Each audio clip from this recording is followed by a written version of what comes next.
അയോധ്യയിലെ രാമക്ഷേത്രത്തിന്റെ പ്രതിഷ്ഠാകർമ്മം ലോക്സഭാ തെരഞ്ഞെടുപ്പിന് മുമ്പുള്ള ബി.ജെ.പിയുടെ രാഷ്ട്രീയ ആയുധമാണ്. അത് മനസ്സിലാക്കി ക്ഷണം നിരസിക്കാൻ കോൺഗ്രസും പ്രതിപക്ഷ കക്ഷികളും തയ്യാറായി. പോകണമെന്ന് വാദിച്ചവർ കോൺഗ്രസിൽ ഉണ്ടായിരുന്നെങ്കിലും കേരളത്തിലെ കോൺഗ്രസ്സുകാരുടെ അഭിപ്രായം മറിച്ചായിരുന്നു. UDFന് കേരളത്തിൽ തലവേദന ഒഴിയുമെങ്കിലും ഹിന്ദി ഹൃദയഭൂമിയിൽ എങ്ങനെ ഇതിനെ ബി.ജെ.പി പ്രചാരണായുധമാക്കും എന്ന ആശയക്കുഴപ്പം ചിലർക്കുണ്ട്.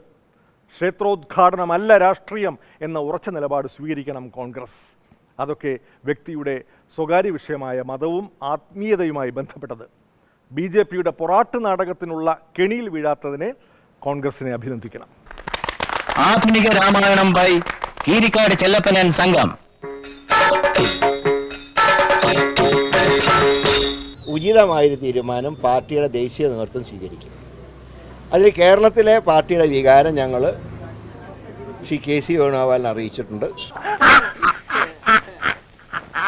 സാധാരണ ഹിന്ദു ഭക്തനായിട്ട് അഥവാ പോവുകയാണെങ്കിലും തെരഞ്ഞെടുപ്പിന് മുമ്പ് പോകാൻ എനിക്ക് ആഗ്രഹമില്ല. കാരണം അതിനെയൊക്കെ ചിലവർ അവർ സ്വന്തം വഴിയിൽ ദുരുപയോഗം ചെയ്യാൻ ശ്രമിക്കും. അയോധ്യവാഴും ശ്രീരാമചന്ദ്രൻ ത്രൈലോക്യനാഥൻ അഭിരാമൻ. അയോധ്യവാഴും ശ്രീരാമചന്ദ്രൻ ത്രൈലോക്യനാഥൻ അഭിരാമൻ.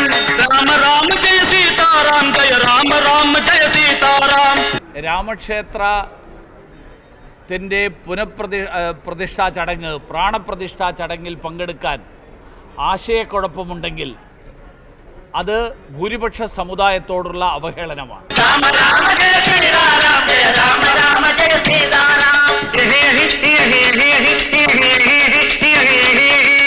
ശ്രീരാമൻ യാഗം നടത്തിയപ്പോൾ സീതനെ ഉപേക്ഷിച്ച കാലമായിരുന്നു.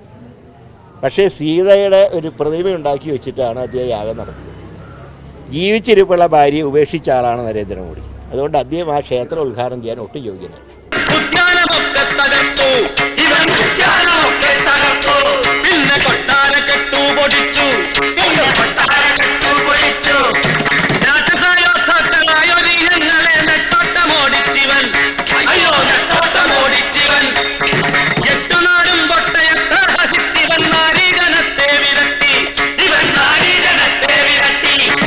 അക്കാര്യത്തിൽ ഞങ്ങൾക്ക് സമയം യഥാസമയം കൃത്യമായിട്ടുള്ള മറുപടി കിട്ടും.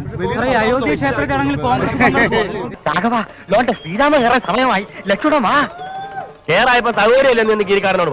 ഈ പരിപാടി രാഷ്ട്രീയ പരിപാടിയാക്കി മാറ്റിയിരിക്കുകയാണ്. തെരഞ്ഞെടുപ്പിന് മുമ്പുള്ള കേളികൊട്ടലാണ്.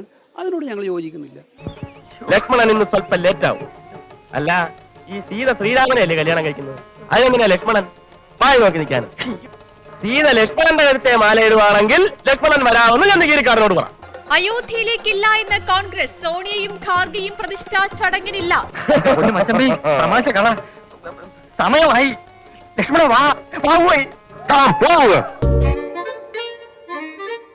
അയോധ്യയിൽ ബി.ജെ.പി നടത്തുന്നത് രാഷ്ട്രീയ രാമന്റെ പ്രതിഷ്ഠയാണ്.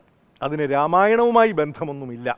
യഥാർത്ഥ രാമനെ ഇതിഹാസ കഥാപാത്രമായോ മര്യാദ പുരുഷനായോ അവതാരമായോ ദൈവമായോ ഇന്ത്യക്കാർ ആരാധിച്ചുകൊള്ളും. അതിന് ബി.ജെ.പിയുടെ രാഷ്ട്രീയ രാമായണം ബാലയുടെ ആവശ്യമില്ല.